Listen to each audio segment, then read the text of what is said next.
Hello and welcome to New Filmmakers Los Angeles in partnership with Movie Maker magazine. My name is Danny DeLillo and we're here at the South Park Center, and I'm here with Michelle with her movie Cinnamon Skin, or in Espanol, Piel Canela. Let's take a look at the clip.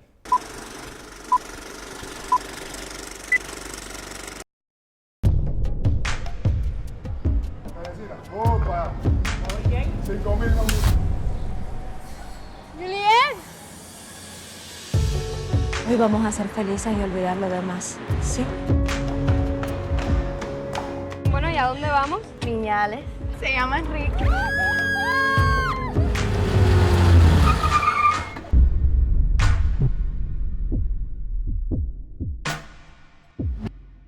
Michelle, thank you so much for being here, and thank you for your film. I really loved it. But for Thank those, you for saying that. Oh no, I really mean it. I've got so many questions. But for those that haven't seen it, tell us a brief synopsis. So basically it's about a woman that goes back to Cuba after 20 years to reconnect with a daughter that she had to leave behind. So over a series of flashbacks, we go from 1980, when the Mariel boat lift happened, and that's when she goes back to Cuba, and then it flashes back to 1958 Cuba. So we get to see how she fell in love and the reasons behind her actions and why she had to leave her daughter behind after the It was so moving. I mean, it was so moving. I just, you know, you can't even imagine what would feel like for a mother and for a daughter, and also the fact this was something that also existed as well. I mean, where did the inspiration for you come from and say, I want to turn this into a film? Well, the story was inspired by my husband's adoption story. Even though he was born in Connecticut and New York, his mother gave him up for adoption in New York City, and they didn't know each other for 50 years.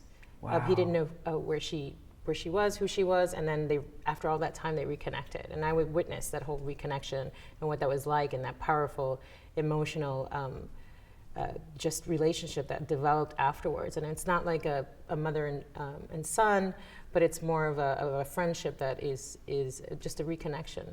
And it was really powerful. So that led to the kernel of inspiration, but I really set it in my mother's world. So my mother emigrated from Cuba in the early 1960s, and it was so difficult for her to leave behind the love of her life that she did leave behind. And she didn't have a child out of wedlock with that person, but in a way it became kind of a symbol for leaving behind the motherland. Yeah. And that whole nostalgia and longing back. And I was like, what if I set my husband's birth story in Cuba? Then you have those feelings of nostalgia even amplified. And it has actually, as I was filming in Cuba, a lot of people told me, is this based on a true story? Because we know so many that are exactly like this. We know so many kids that were separated from their parents because of politics. And a lot of people, when they left, they thought they'd be right back. And then 20 years passes, and it's unreal, because I mean, as you say, this is one of many stories, and so many people have gone through this, and it's horribly sad that people were separated because of politics, and then sadly, we're not getting much better at it even today. And Cuba's got such a wonderful, rich, gorgeous culture that the whole world are in love with. Sure. And it's so sad that politics has got in the way, but you know, thankfully, what I love is you showing this film such a great testament to the country. I mean, it's such a picturesque film to watch. Thank you. You know, just from the beautiful buildings and the architecture and everything, and then there's this deep, very personal story that was going on as well. What was fascinating, I couldn't believe, was even though you obviously got a rich career as an editor, this is your first film you made. It is my first film, yes. And you watched this does not look like a first-time filmmaker. Like, I was so impressed. It was so wonderful to see, and the story was so affected by the story. I just want to go into, before we go into all of that, how was the casting process for you? Because you really had to engage in bringing a cast together that could really understand this relationship. Well, it really helps being a Cuban American and being able to speak in a pretty good Cuban accent. And my producer that I worked with is native-born Cuban, and he went to film school there, and he helped me find a casting agent that kind of worked as a liaison. That being said, he just had a 1990s database, basically, where people had selfies, and that was like the. Oh wow! So I went through just based on looks, and we did we called in about 60 people, and it was raining, it was pouring, and so difficult to get around. I was like, no one's going to show up. Everyone practically showed up to this casting call. This was about a year before we we shot the film, I went in for a pre-production trip Yeah. in 2017. And it was just, I was blown away. But when Pedrito Martinez walked in, and he plays the role of Enrique, Quique, So good. it was night and day. I mean, he just read the script cold, and he just got every line from the beginning, and he just had this wonderful presence. And coincidentally, he is from the same region of Cuba where really? this is shot in Pinar del Rio. So that really, really helps in terms of, there's one scene where they have this hide-and-seek scene inside of a barn. Yes, and yeah. I left it up to him to pick where to hide, and I actually did surprise the actress. She had no idea where he was going to be, so that's very real where she's Wow. looking around. And he chose to climb up the rafters very quickly, but I don't think he would have That chosen was so great, that scene. That was so, is that what he decided to Yeah, do he that? decided to go up to the top of the rafters. So I would have Wow. never thought it was so easy for him, but he's like, I grew up around here. Of course, this was, natural for me to do this. So That relationship of this like young love relationship, like I just wanted to watch a feature film watching that because it was so real and so perfect, and it was so wonderful to watch actually, and it felt so organic as well. It was really, really amazing. they had great chemistry from the minute that they Yeah. met. They were theater geeks, and Yeah. they just bonded. We went out. They met Wednesday. We were shooting on Monday, so they didn't really have that time we didn't really have a lot of time to rehearse, and a lot of time to get them to really develop those bonds. But they Yeah. just instantly clicked. We went out dancing in Havana. Always helps. The only way you should do it in Cuba, right? Absolutely. So they really, from then, they just clicked and became friends. They still keep in contact. And Oh, I they're love dying. that. I mean, I would love to expand it to a feature. That's Yeah. something that I would dream to do. Okay, putting out there in the universe today. Yes. I love that. Again, I mean, I have not had the fortunate chance of going to Cuba yet, but it just showed a wonderful testament to Cuba. Like, it was such a beautiful film to watch. I said the head of the Cuban Tourist Board needs to contact you and pay lots of money for what you showcase in your film. I mean, did you honestly, I mean, I know obviously this is part of your heritage, but did you even just filming, you're like, this is such a beautiful part of the world. Like, do you feel that just filming it? Absolutely. And it was so funny because the first time we grew up in Miami as Cuban Americans, never seeing the place, and we just hear the stories from our parents, and we're like, they must be exaggerating. Oh, the world's tallest palm trees, the bluest oceans, the most verdant hills, and it's all true. Right. And you go there, and I think Christopher Columbus, when he set foot, had Yeah. that same feeling. And in Cuba, he said, this is the most beautiful place I've ever seen. And Havana's been around for 500 years. It's about to celebrate its 500th birthday. So the architecture is just breathtaking. It really is. It was blown away, blown away by it. Now, obviously, making a story. I mean, I love that you've almost taken this, from your husband and what he went through, and putting this into a story. How is it kind of for you both to sort of experience that through these new characters? Because I mean, it's sort of close to home and close to many Cuban Americans as well. Did you kind of want to make a story that was kind of a reflection of what people have been through, but also to kind of showcase where we were and where we've moved from, and hopefully where we're moving to as well?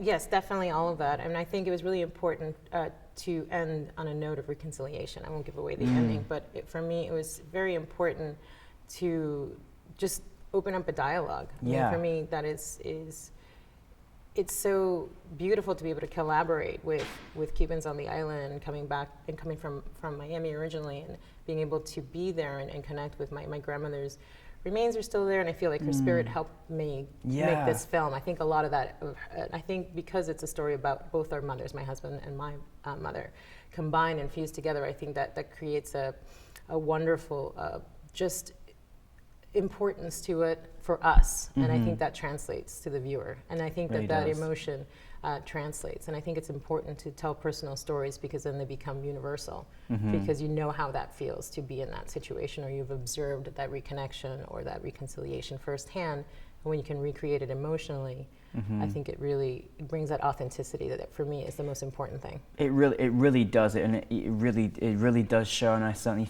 reflected upon what you just said as an audience member. What was the experience like to have this, very kind of personal journey of what you both and your husband have been through, and then seeing this on the big screen at New Filmmakers? Like, what was the whole experience like for you to see it up there for an audience to see? It must be a magical feeling for you. It is so magical. It's the closest thing to being a wizard of sorts. I mean, here you are, it's like imagining something, writing something on the page, and you have this idea, and then everyone else comes and you convince other people to believe in the dream and dream your same dream. And then when you can actually put it in this little dark room, dreaming with the whole audience. And when they laugh at the jokes, even if it's not in their native language, it's in Spanish, and they're still getting it, and they're still laughing. And there's nothing more rewarding, because even though it's a drama, there's still quite a few little comedic bits in it that people 100%. really react to. And I think at the end of the day, they relate to that first love, and I feel like bringing it to the big screen is super satisfying. It's the most satisfying part. It was by far. It's satisfying to see it up on a big screen as well. It really is where it deserves to be. What is next for you? Well, I just wrote the feature version of this, and I'm polishing that and hoping to find investors, because I did self-finance this short film, and I relied a lot on all these relationships that I had developed with professionals, and they were super kind to lend me their services in kind. So I was able to film it economically, but now I want to go back with a decent budget and really be able to have those locations shine even more, and those actors be able to have the time and to cast even more wonderful Cuban actors. That would be just amazing. Was it, again, I think, was it also just as satisfying to, as you say, to shine a light on the great Cuban actors and actors from Cuba? Was that something that was important to you in this project as well? Absolutely. That's the spirit of we had a professional research visa, and part of that is this educational exchange.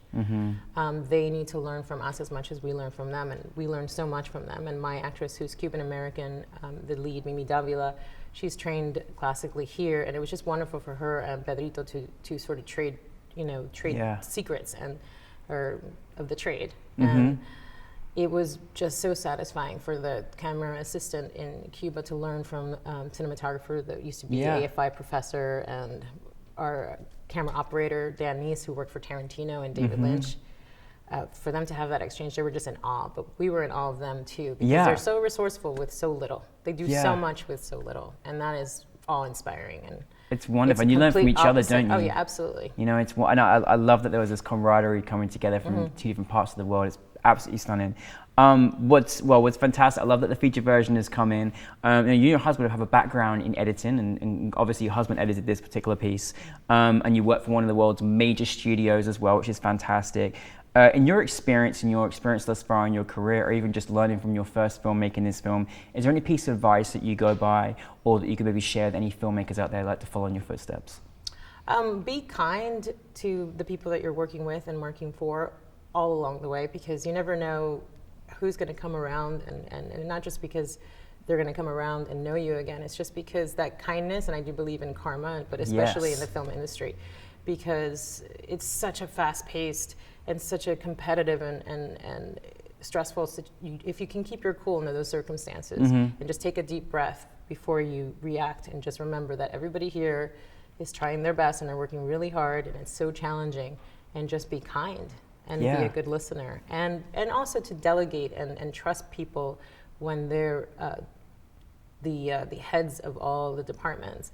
Just make sure that you trust that they know what they're doing, and sure you have your vision and be a good communicator. That is the most important thing, is to be clear. That way you can trust them to do their job. It's like film set therapy right here. I love it. Really is. I'm like, no, absolutely. It's so true. Michelle, loved your film. We can't wait for the feature. Keep bringing us more of your work. But thank you very much, Michelle, everybody. Thank you, thank you, thank you.